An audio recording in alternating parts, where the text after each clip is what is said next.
ఏం చెప్పావు ముసిల్దానా? నువ్వేం చెప్పావు? మా నాయన చచ్చిపోయినప్పుడు ఏం చెప్పావు నువ్వు?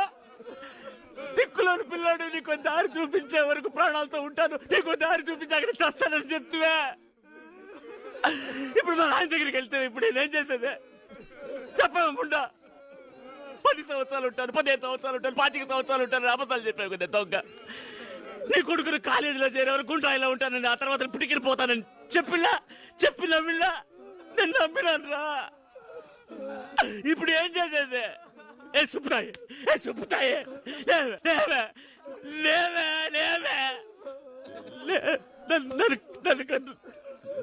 నన్ను పిచ్చి ముండ నా తల్లి